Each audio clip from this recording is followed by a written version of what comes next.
Warm welcome to the official Gupta Program Facebook page. My name is Ashok Gupta, and today we're going to be talking about a very interesting topic, which is all about how we can use meditation to help us heal from chronic conditions. And those chronic conditions may be things like ME, chronic fatigue syndrome, fibromyalgia, multiple chemical sensitivities, or a whole host of other conditions which are related to that, such as irritable bowel syndrome, generalized anxiety as well. And so I'm very glad that you've been able to join me today, taking time out from your busy days, I'm sure, to be here with me and to discuss some of these very pertinent topics to your recovery from these conditions. And I know some of you are already using the Gupta Program, which is a treatment for these conditions, and some of you are totally new. You've not met me before, and some of you just want to find out more about how you can use meditation in your day-to-day practices of healing. So whatever your background, however much you know about the Gupta Program or not, today I really want to focus on why meditation is so useful, the effects it has on the brain and the body, and how we can incorporate it into our day. So I'm hoping that by the end of today you'll be able to take some very practical tools away with you and something that you can put into practice on day one as soon as we finish. Yeah. Now, I know that people are joining us from all over the world, from America, Australia, even Africa, Asia. So I'd love to give some shout outs. So if you are just joining us on the call, what I'd love to do is for you to, on the comment page, just put in where you're tuning in from today so that we can give you a bit of a shout out. It's always nice to know who else is joining us on our Facebook Live, so we always try to do that each time that we do it.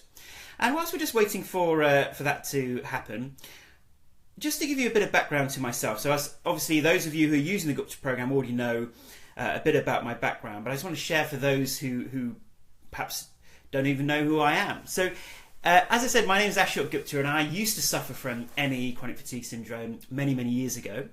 And I suffered from it intensely for a few years. I did a lot of research into the brain neurology of illness, the brain neurology of emotion as well, and put a lot of pieces of the jigsaw puzzle together, and in a very ad hoc way managed to get to a full 100% recovery. And I've been recovered ever since. And since then I've published a few medical papers on my hypothesis as to what causes the condition, as well as some trial studies that we've done. And I've also set up a clinic to help people all over the world with the condition. So we have a DVD program and we have webinars and things like that to help people recover. And I've made it my lifelong quest to really help people with this condition, get them through it, and give them the best tools for recovery. And in terms of the hypothesis, I won't spend too long on it because today I really want to focus on talking more about meditation. The full explanation of the hypothesis as to what I believe causes these chronic conditions is available on our website. So if you go to our website, which is guptaprogram.com, and it can be the English spelling or the American spelling now, so Gupta, G-U-P-T-A, program, P-R-O-G-R-A-M.com. And you will find, if you click on the research page, a full explanation of what I believe causes these conditions based on the brain neurology. And I do believe that this is a real physical condition. And of course, you didn't need me to tell you that. And I believe that it's perpetuated by a malfunction deep in the unconscious part of the brain. And that's what we target using brain retraining type of techniques. So very briefly, because I think it is relevant to why meditation can help us heal from these types of chronic conditions. Very briefly, I will run through the hypothesis so you get a flavour for it. But as I said, you can easily find out more information on our website. So let's just see if anyone's given us a comment or two about where they're tuning in from so we can say hello. So we've got Kiran. Kiran and Jaginda, who are tuning in from Wolverhampton in the West Midlands in the UK. Scott, I'm not sure where he's tuning in from, but he likes the sound, which is great. Nikki from York. Constance from Miami, welcome to you. Susan, welcome to you. She's saying this program has helped me more than any other therapy. Thank you for that. Kristin tuning in from Naples in Florida. So you can see we have so many people from all over the world, and that's the fantastic benefits of these social media interactions that we have, that I can communicate directly with you wherever you are in the world, and obviously you get to ask questions later on as well. Big hello to David from Germany. Welcome to you. And of course, as we're going through today, what I'd love for you to do is to share what you're watching. Because there are so many people out there suffering from these conditions who could really benefit from what we're going to talk about. And I would love for you to share this perhaps with other ME/CFS groups, fibromyalgia groups, chemical sensitivity groups, irritable bowel syndrome groups, anxiety groups that perhaps you're a member of, just so they can also tune in live if they choose to, and you can share this live feed on your own personal Facebook page or some of those groups and pages as well. That would be wonderful. David, tuning in from Dallas, Texas, welcome to you. Constance saying, how long will the webinar last? So we'll just be on for an hour or so. Hopefully it'll be less than an hour. I'll try to make it short. Georgie from South Africa, hi there.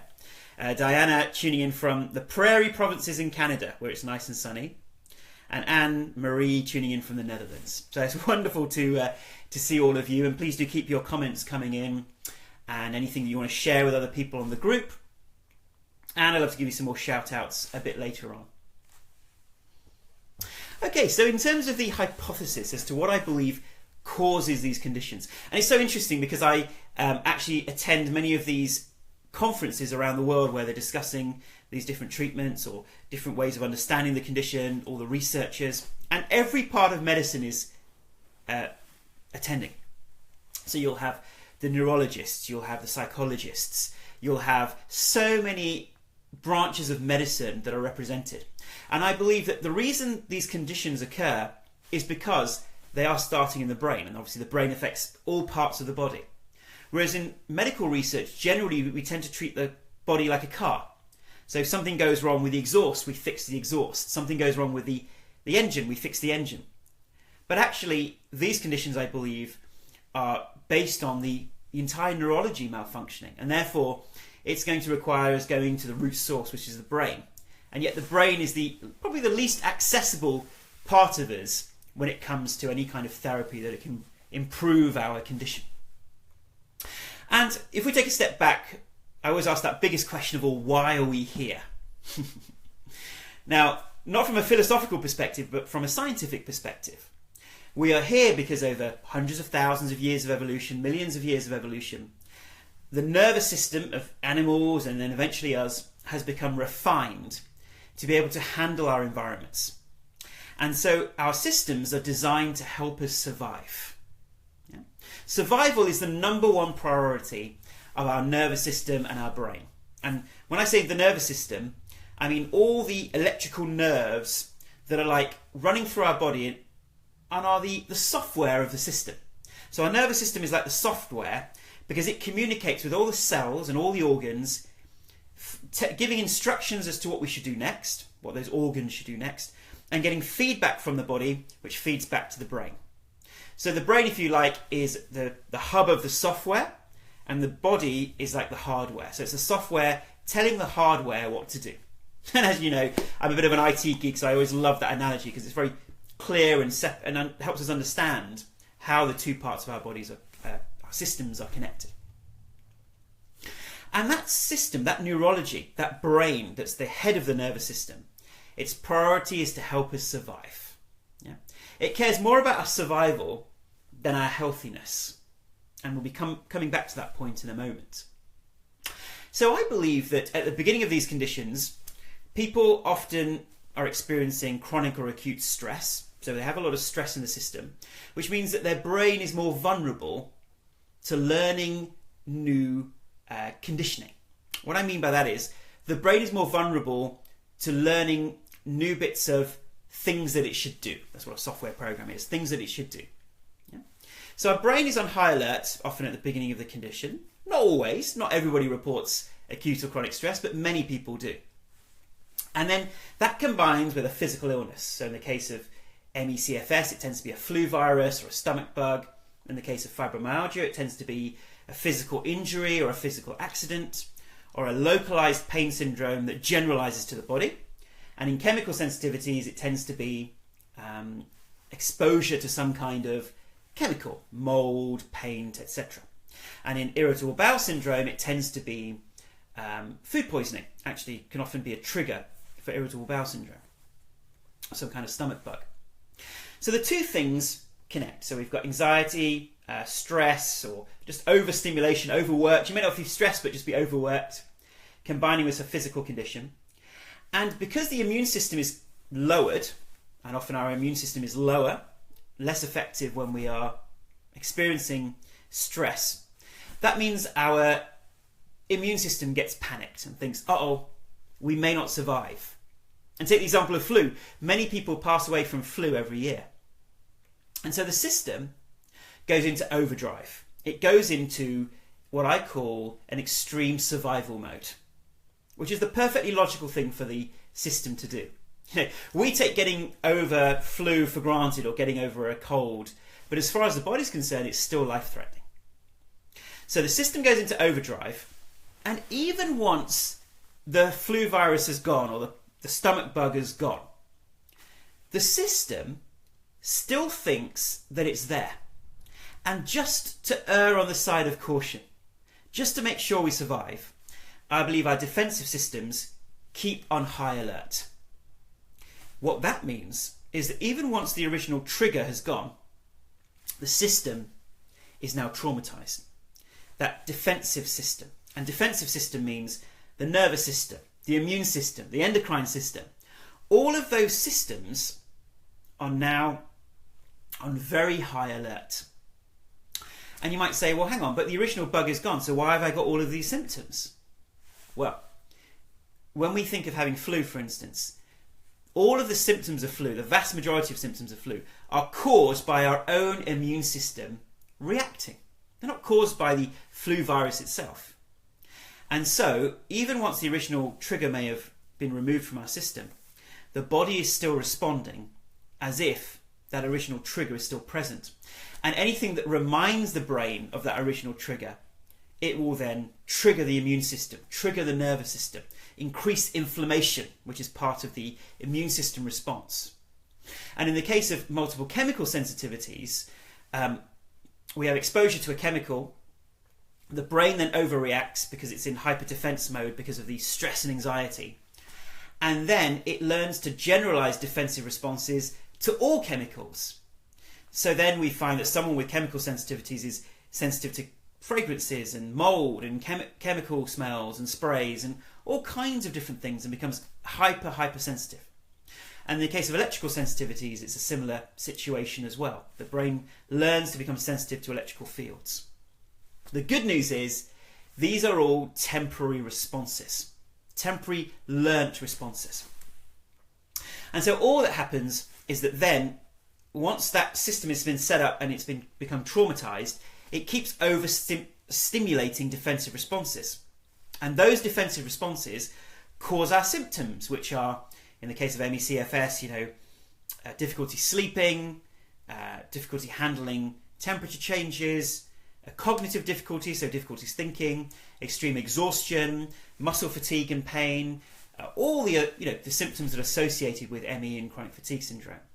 And in the case of fibromyalgia, a similar set of symptoms, but more of an emphasis on pain. And we know that those pain networks, those pain systems, become highly sensitive. So that means there can be over-inflammation at a peripheral level, so the body itself becomes inflamed, and the brain becomes inflamed. And we have clinical evidence of this, which once again shows that the defensive systems are over-triggered and trying to fight a non-existent threat. In the case of chemical sensitivities, once again, those allergic reactions, defensive reactions. In irritable bowel, what we find is that when we've got food poisoning, the system is trying to squeeze out the food as quickly as possible, wash out the food so that we can get rid of all the bacteria. But if we then have irritable bowel where the system and the stomach and the intestines are still responding as if the original trigger is there, all the muscle walls become tight. And therefore food is not being digested properly through the colon and through the intestines. And that's what then causes the pain, the diarrhea, the constipation, etc. And that symptom can also be something that occurs in ME/CFS and fibromyalgia. And those symptoms then come back to the brain, because we said there's a feedback loop. Those symptoms come back to the brain, and the brain thinks, oh no, I've got all these symptoms. That must mean I'm still ill.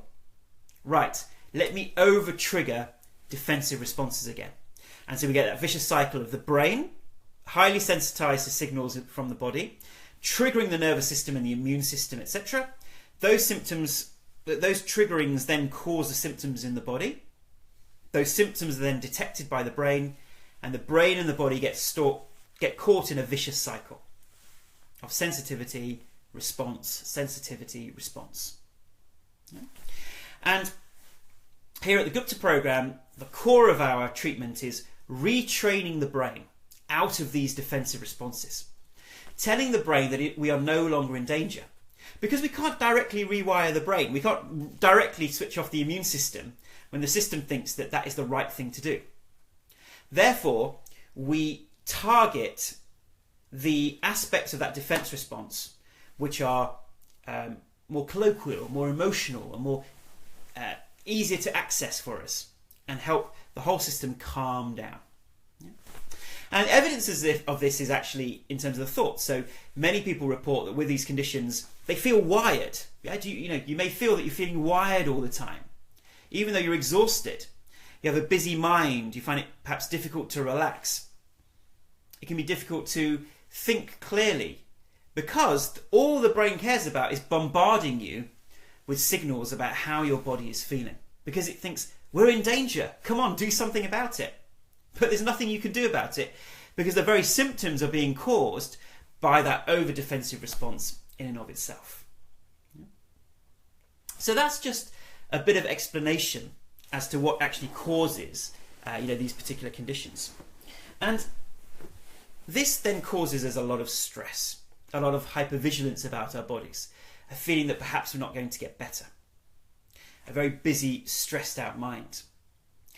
And on top of that stress about how the condition is affecting us, stress can also be defined as the difference between, at the top of this rubber band, the expectations or demands or pressures placed on us, our perception of that, and at the bottom of the rubber band, the perception of our abilities to meet those demands.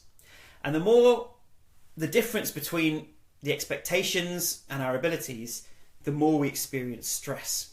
So we can simply define stress as stress on this rubber band by the difference between expectations and demands and our abilities, or the perception of our abilities. So when we have a chronic condition, the stress increases even more, because we've still got to live life, we've still got to do things, but we're exhausted and we find it difficult to do that. And all of this then doesn't help the situation, of course. And that's where we come on to meditation. Because a very important part of the brain retraining, and even if you choose not to engage with the Gupta program, I would still encourage you to engage with meditation from whatever source you want, in order to further your recovery. And I want to explain why meditation is useful, why it's powerful, and how it helps. So first of all, the question might be, well, what is meditation? Well, let me describe what meditation is not. And often now meditation is actually taught incorrectly. Meditation is not having an empty mind. Sorry, let me say that again. Meditation is not about having an empty mind. Although most people's perception of meditation is exactly that. Oh, yeah, meditation means having no thoughts, right? No, that is the incorrect perception that most of the population have about what meditation is. When we are starting out with meditation, it's very unusual or very rare for us to have an empty mind. Perhaps down the line, with lots of months or years of practice, we might suddenly find we can have an empty mind. But initially, it is not about having an empty mind. It's not thought control either. It's not about controlling your thoughts. And meditation is not about having lots and lots of effort, lots of focus and concentration. Come on, I've got to make the effort to meditate. That's just more pressure, more expectations. Instead, what meditation is about is being the observer of what's going on in your mind. So normally we think we are our minds. So this is our minds going panic, panic, help, help, worry, worry. What does our mind do? Worry a lot of the time, overstress, think too much, yeah, and also go into the past and the future. Keeps thinking about the past, the things that went wrong, the things that went badly, or past glories, and he thinks about the future, fear and anxiety about the future. And then we think we are the mind, yeah, we identify with the mind and all those worrisome thoughts. But meditation is saying, hang on a minute, let me take a step back. So let's do a short exercise. You know, it's quite funny. I said to a friend of mine, I'm conducting a Facebook Live on meditation. And he said, well, are you going to be talking all the way through? And I said, well, yes, I think so. And he said, well, why don't you just shut up and let people meditate? So I think it's very important that we do a practical exercise. So what I'd like you to do now is I'd like you to simply close your eyes.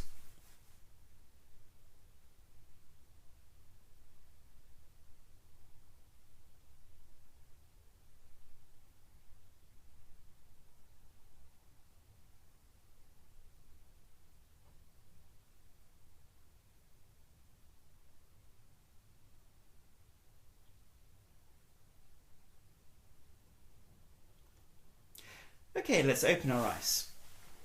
Now, what did you notice there? What did your mind do? Did you notice your mind saying things, doing things? In fact, you can perhaps share that on the comments section in terms of what kind of thoughts came up for you. So you might have thought, is he still saying something? Perhaps my internet connection is gone and I can't hear anything. Why has he asked us to close our eyes? Maybe you were thinking about food and dinner, thinking, oh, I'm actually quite hungry. I wonder what's going to be on TV tonight. Yeah, all of these random thoughts come up in the mind. Yeah,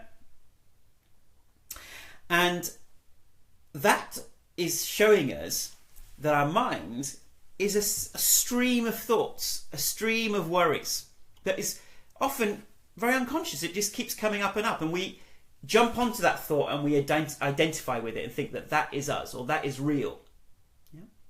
But hang on a minute. What about if we observed our thoughts? So can we be our thoughts and observe them at the same time? Yeah. So let's do another exercise. Let's close our eyes, but this time let's label our thoughts.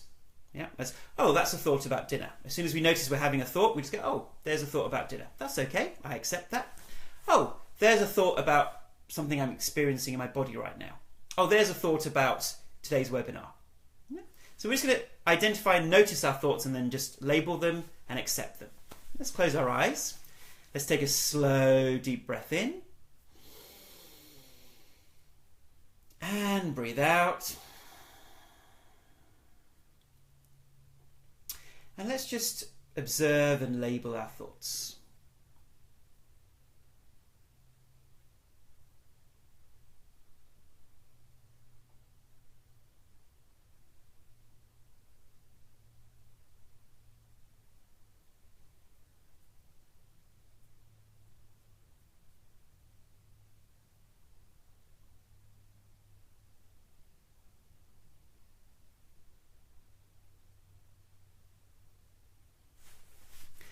Okay, let's take a slow, deep breath in.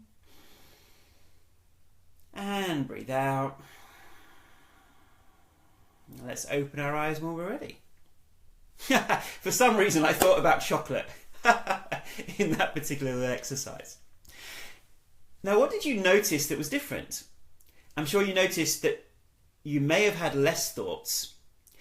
And because you were watching your mind wasn't stuck in this stream of unconsciousness necessarily. Or perhaps it was. But you were able to observe it, and you were able to disidentify from your mind.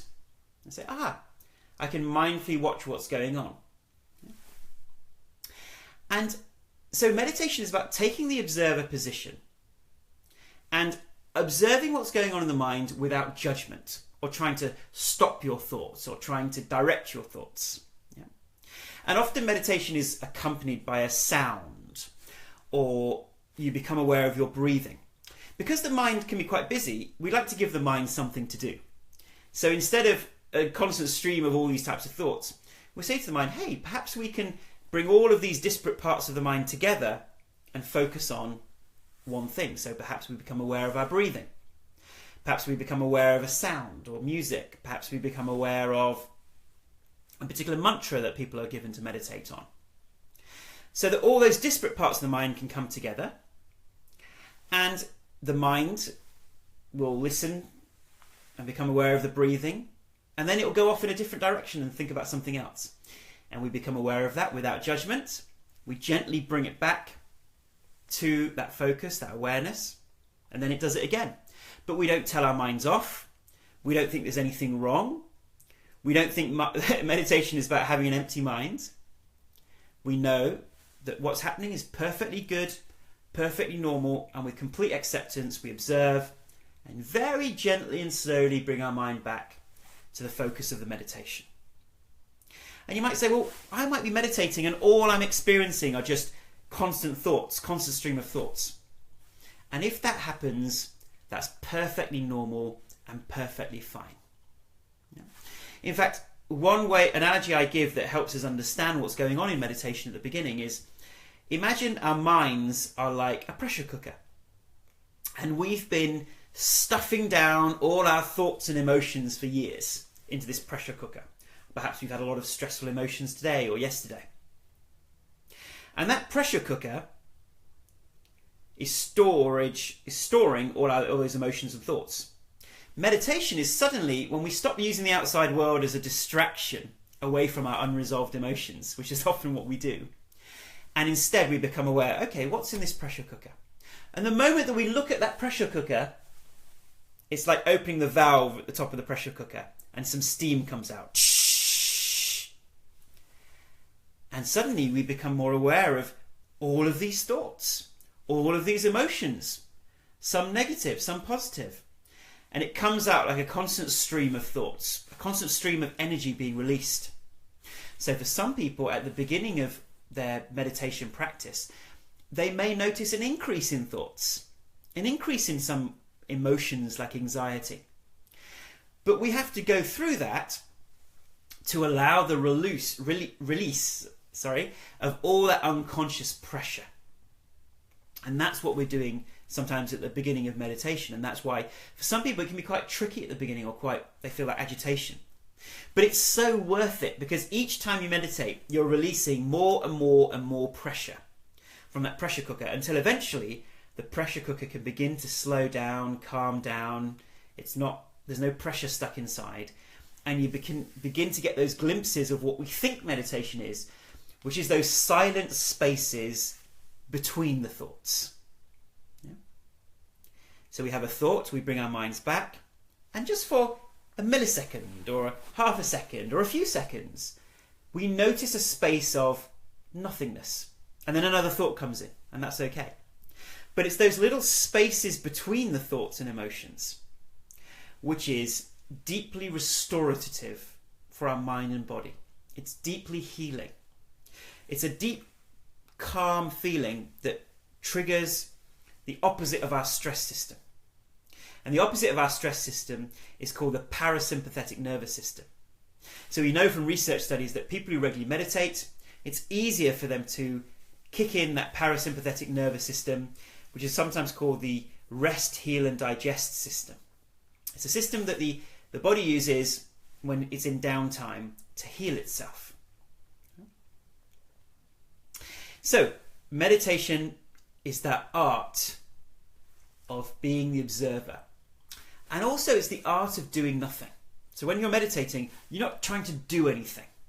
Sure, you're observing, bringing your mind back to your breathing, but apart from that, there's nothing you have to do.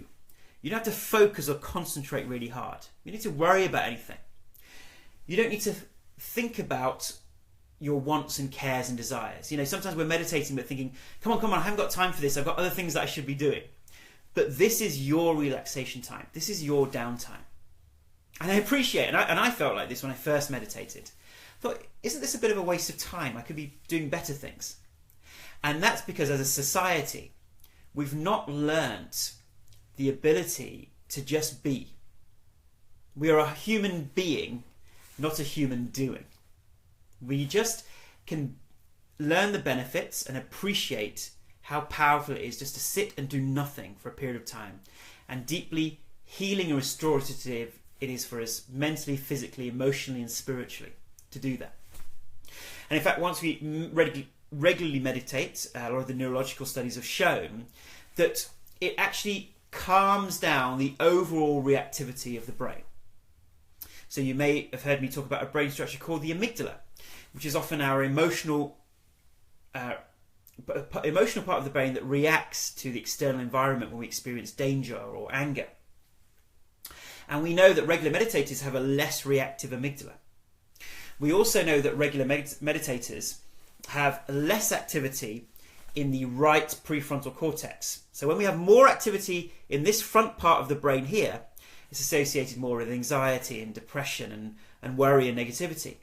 But there's a shift away from that to an increase in the left prefrontal cortex, which is associated more with rationality and awareness. We know that our attention span increases, our ability to focus and concentrate increases. Lots of benefits that come from calming the system. And that's because our defense systems are designed to be stimulated for a few minutes, then come back to balance. Stimulate the immune system, come back to balance. Stimulate the fight or flight response for a few minutes, come back to balance. But if our system is over-triggered all the time, we're losing our ability to think clearly. We're losing the energy in the body. It's leaking. We lose far more energy worrying than we do, walking a mile. And so with regular meditation, we're able to bring the system more back to its balance.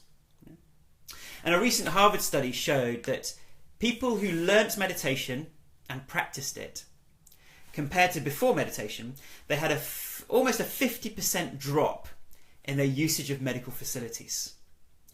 Now, isn't that amazing? Let's just become aware of that fact for a moment, because it was from 4,400 people. So this wasn't a small study. This was a large, clinically significant, highly significant study.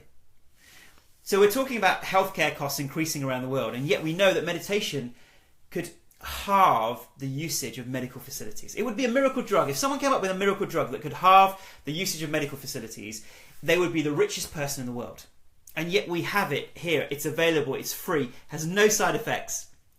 And yet it just requires that 20 minutes of our time a day. And 20 minutes tends to be the sweet spot, or at least a minimum of 20 minutes. So the benefits are that it reduces our immune system triggering, reduces inflammation, calms down our heart rate and blood pressure, and most importantly for a lot of these conditions, it gets our sleep cycles back to normal. So I'm sure you may notice that you find it perhaps difficult to stay asleep or get to sleep, or you don't feel refreshed in the morning. So regular meditation is known to get our sleep cycles back to normal. And for those of you suffering from pain, fibromyalgia, we know that there are two things that really help pain. One is calming down the reactivity of the brain, especially meditation. And secondly, when the brain, the prefrontal cortex, is focused on other activities. So engaged distraction in other things can also help pain as well. And most importantly of all, it just makes us feel calmer, happier, less reactive, less a slave to all those negative thoughts that run around in our minds. But what blocks us? What blocks us is thinking, I don't have the time for this. I don't have the energy to meditate. And anyway, I'm just sitting there and all I'm thinking about is what's for dinner or what I'm going to do tomorrow or getting my to-do list ready. I'm not even really meditating. And the hope I want to give you is that with regular practice, it will become easier. And it is that regularity that really matters. And I would advise that once we learn meditation, that we meditate for a minimum of 20 minutes. And before we meditate, we may decide to do a few minutes of alternate nostril breathing, which I'll send you an email about that as well. So for those of you who signed up for the webinar, I'll send you an email with a link to a video explaining a few minutes of alternate nostril breathing, so how to breathe through alternate nostrils, which helps take us into meditation.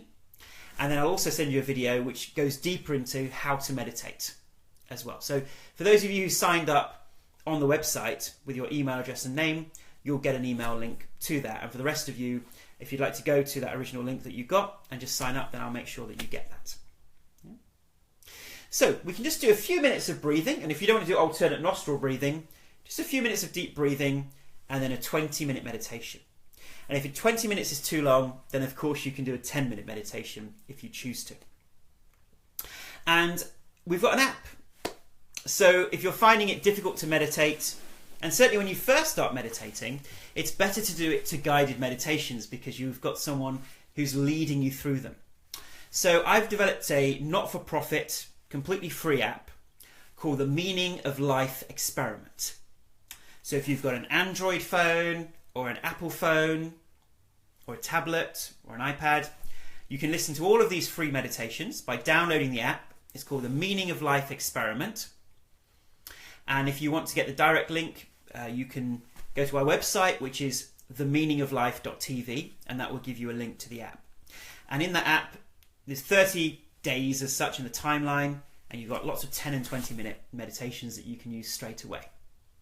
And you might say, well, when's the ideal time to meditate? Well, before food is the ideal time. So at least before food or 2 hours after food. So you don't want to be meditating with food in your stomach. Okay? And all the other instructions are in the meditation video that I'm going to send to you all. And really, the hope that I want to give you is that whatever condition you're experiencing, even though doctors tell us that, oh, you can't get better from this condition, there's no cure, you're going to have it for years, I want you to know that so many people recover from this condition. We have hundreds of people recovering every few months using our treatment program. And an important part of our treatment program is regular meditation. And the core of the program is retraining the brain. Retraining the brain out of these defensive responses. And the meditation is a supporting tool to that helps support the brain retraining. And so I hope that you'll have a look at the app, that you'll practice meditation in the mornings. And if you can't do it in the morning, obviously you can do it during the day. But the ideal time would be to do a 20-minute meditation before breakfast, and perhaps a 20-minute meditation in the evening or afternoon sometime, or even before you go to sleep. And if you find that meditation actually increases your anxiety, then we do have other types of meditations and visualizations that you can do, which are perhaps a bit easier when you first start. So when you get the app on day 9, there is one called the Surrender Meditation, which is more of a guided visualization rather than a meditation. And day 10, which is the Soften and Flow, which is another meditation which is more a mindful meditation that can help ease anxiety. If you're finding that the other meditations perhaps are increasing a bit of the anxiety, and that's perfectly normal at the beginning. And if people say to you, well, you can meditate by walking, you can do a walking meditation or a mindfully washing the dishes, and that's the same as meditation. In my view, those things are useful in mindfulness, but nothing beats sitting down, closing your eyes, and listening to the meditation and just gently following the instructions. That is a very, very important part of our healing recovery, regardless of the condition that we may have. So I just want to let you know that I want to do whatever I can to support your healing from whatever you're experiencing. So obviously we've got the meditation in the app. And if you want to kind of go deeper into the brain retraining itself, as you know, we have a treatment program called the Gupta Program, which involves a home study course with DVDs, and then we have weekly webinars and some audio CDs and a forum and lots of other support. We've got trained practitioners who can help you with your recovery. And starting next Monday, the 21st of May, 2017, we'll be starting our next series of 12 webinars, so our 3 months of coaching through the internet. And so if you want to join that program, then you can sign up at our website, which I mentioned at the beginning, guptaprogram.com.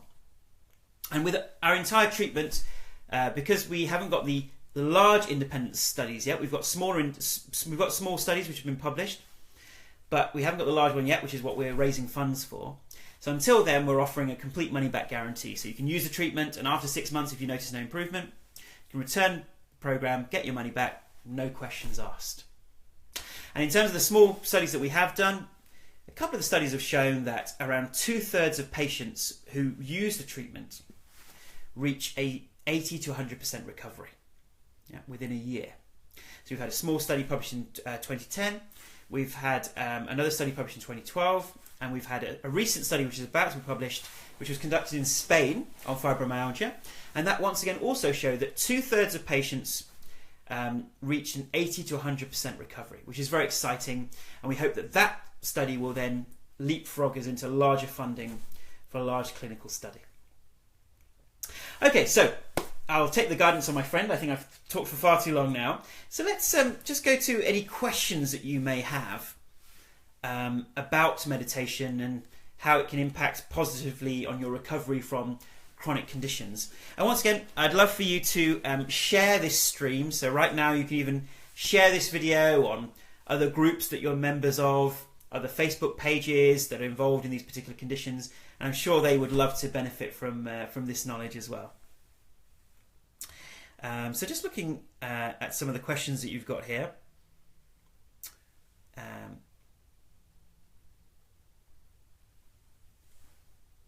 Jane saying, I often fall asleep during meditation. Is that okay? Yes.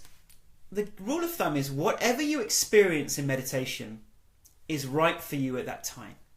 So if you have a deep drowsy meditation and you think you've fallen asleep, that's okay, because what meditation was giving you then is that deep healing, and that sleep that you've got, although you might feel a bit groggy afterwards, has been removing some of that deep exhaustion from your system. And certainly, once again, when I first started meditating, I would have those very deep sleepy meditations, but it really healed and helped. Yeah. And if you notice little pains in your body, that's okay, accept them. Yeah.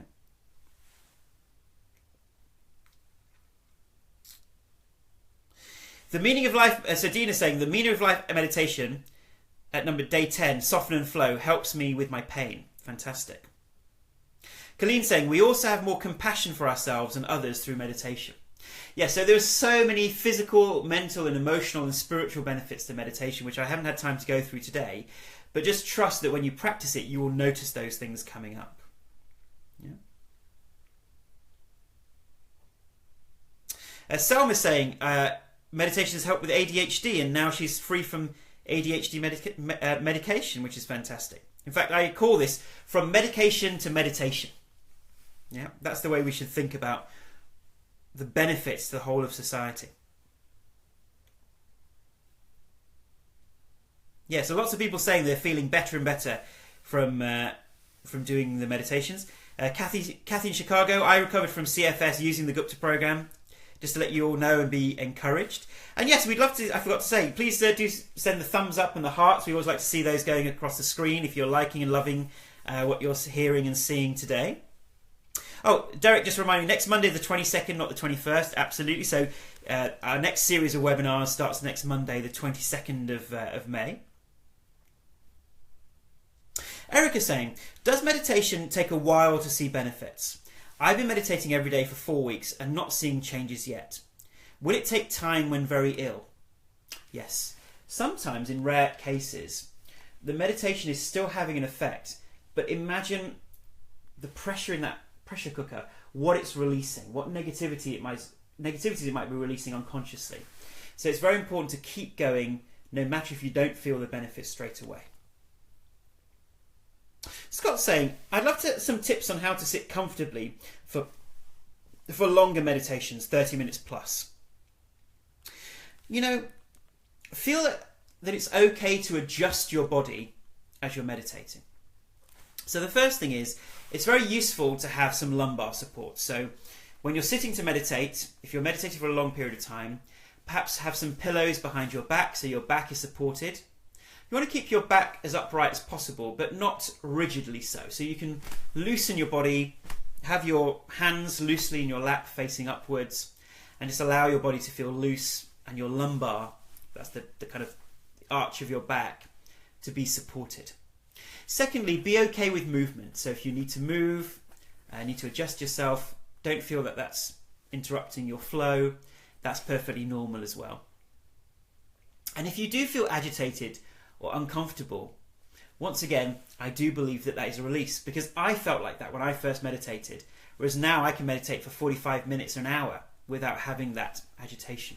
So these are often just unconscious blockages being released from our physical system.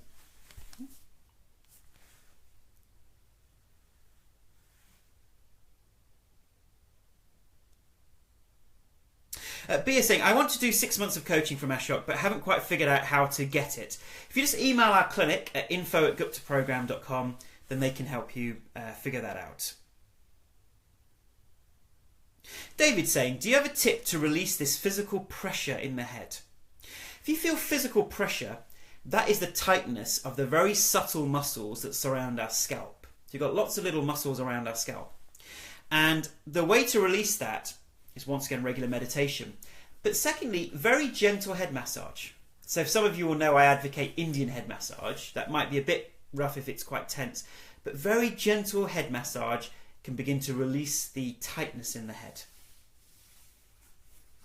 Heather's saying, what happens if you only have 10 minutes? Yeah, so if you can meditate for 10 minutes as a minimum, that's great.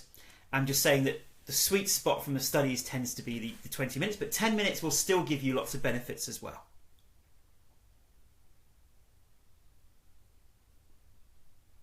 Georgie's saying, how can we meditate when we are really agitated and in a lot of pain? For instance, migraines or severe PMS. Or do we need to meditate at other times instead? No, when you meditate when you have a lot of pain, I would recommend the soften and flow meditation, which is on day 10 of the Meaning of Life experiment. And that just helps us to be more mindful and releasing. Yeah, and people find that very powerful. Henrik's saying, does meditation help with IBS problems? Yes, for sure. Ricardo's saying, my mind is busier during relapses and it's harder for me to meditate. Is that normal? Here's your rule of thumb.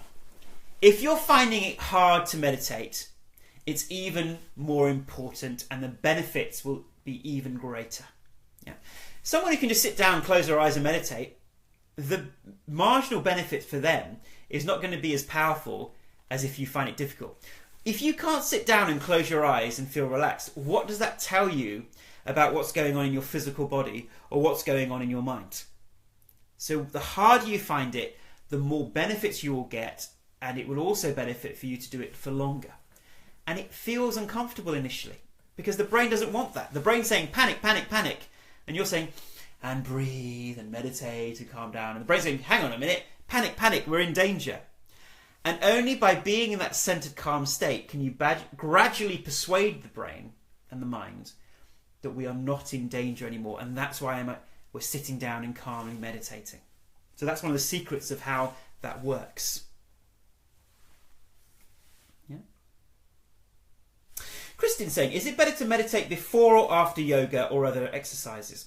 So there's a very ancient system set up here, which is that when we want to have a process in the morning, we wake up, have some water, and the ideal process is that you do some physical exercise, but only if you can manage.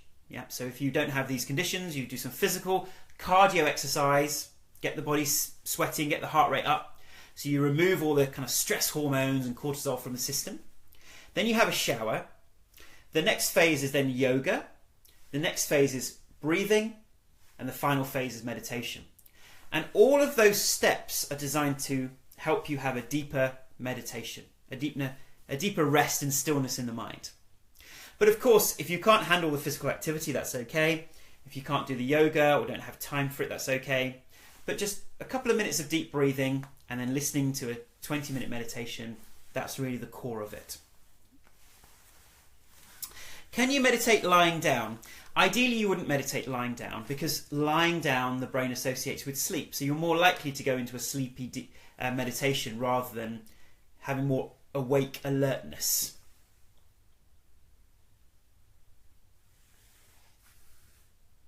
Tanya's saying, thank you very much for this explanation. Since 2 weeks I've been on the Gupta program and it's amazing how it works. I'm curious for the next month.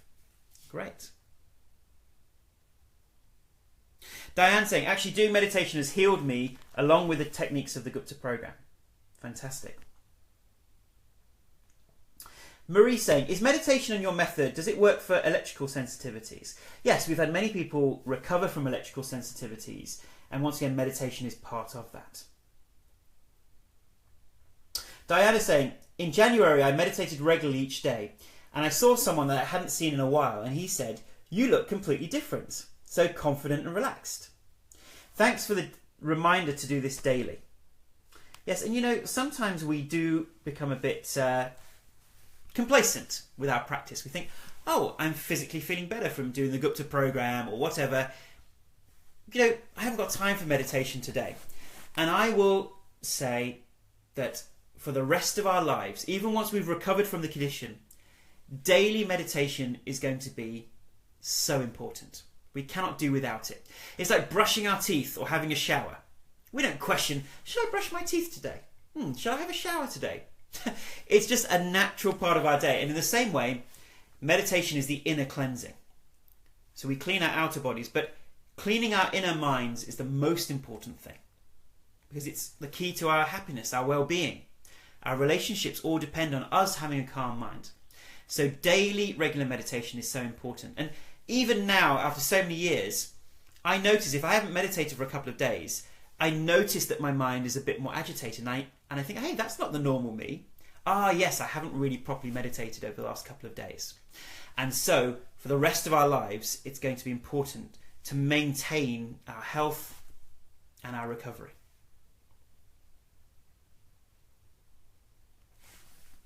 Constance saying, I found that deep alternate nostril breathing made me a bit more tense than settling me into meditation. Should I just do some deep breathing? Yes. So I'm a very practical person, so not all techniques will work for everyone. So if you can categorically say that you've tried the alternate nostril breathing, it just makes you a bit more agitated, then just do what works for you. Yeah. Okay.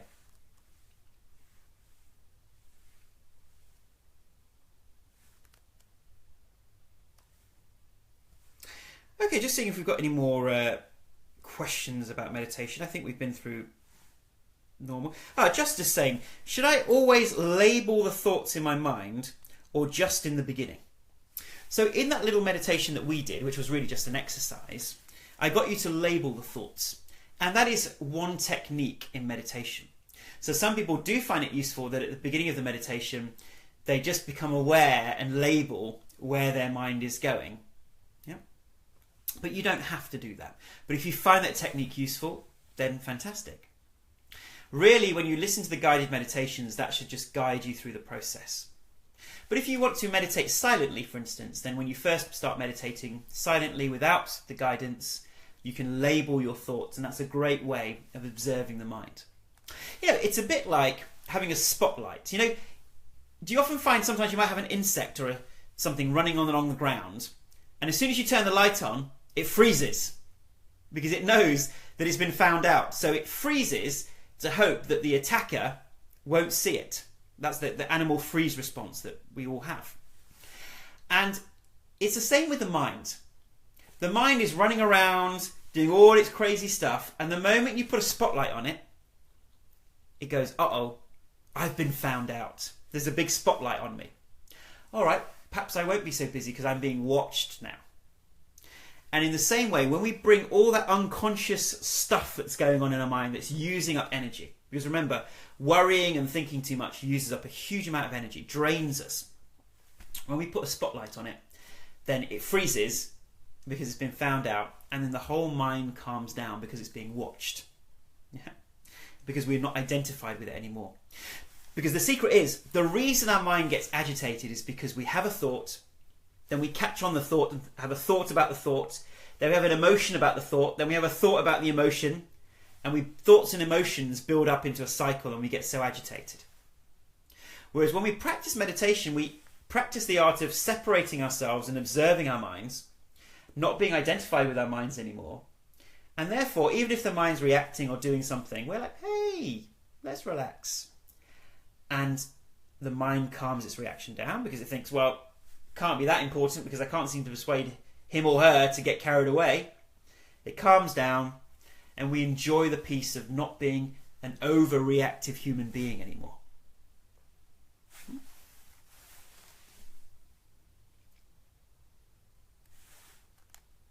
Francesca's saying, a lady from Italy asked, what is the role of genetics in MCS? If everything comes from a mind, then why are there genetic polymorphisms that seem to be important in the metabolization of the genetics of MCS?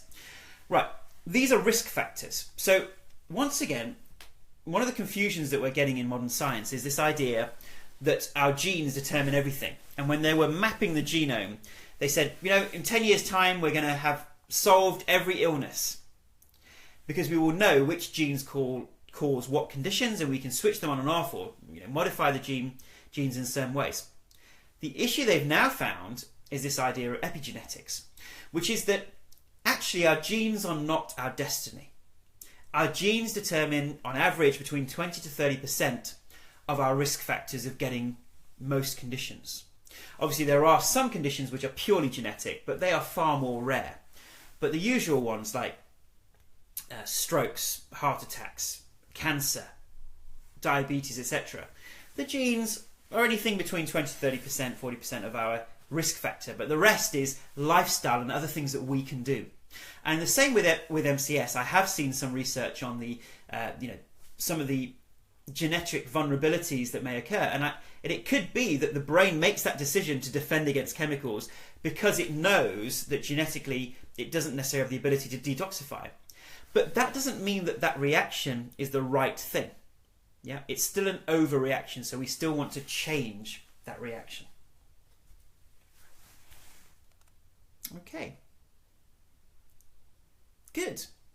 Well, thank you so much for your questions. Once again, what I'd love for you to do is right now share this particular feed on groups, Facebook pages that are associated with chronic conditions, and share it. And people may find it useful in terms of understanding what meditation is and how it can benefit. And I just want to leave you with this final hope that whatever you're experiencing, I believe that you can recover from your condition. We've helped hundreds of people recover, and whether it's from our treatment or other treatments, there are thousands, millions of people who do recover every year from these conditions, but you don't hear about them. Because once someone gets better, in whatever way they get better, they often want to leave that part of their lives behind. They want to leave the community and just move on with their lives, because actually when they come back and tell people, hey, I recovered using this brain retraining or this or that, people say, oh, well, you probably didn't have the condition in the first place. And they dismiss it. And so people think, well, I've had enough of this. So then we don't hear about these recovery stories. But just because you have this condition, it is in no way a sentence. Loads of people recover. You can do it too. And I hope you'll take that first step of just regular meditation as a way of supporting your healing. And also think about brain retraining as well. Good. Well, please do once again like, share and comment.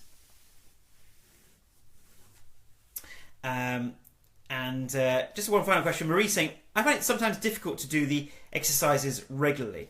I'm often arrested by anxiety. And once again, as I said, when the mind is in that anxious state and you are allowing it to calm down, it perhaps doesn't like that message because it's a contradiction. But when your ability to overcome that fear, overcome that anxiety and say, no, I'm still going to be peaceful and centered. I'm going to tap into that human spirit, which is a core part of us all. I'm not going to allow fear and anxiety to pull me down.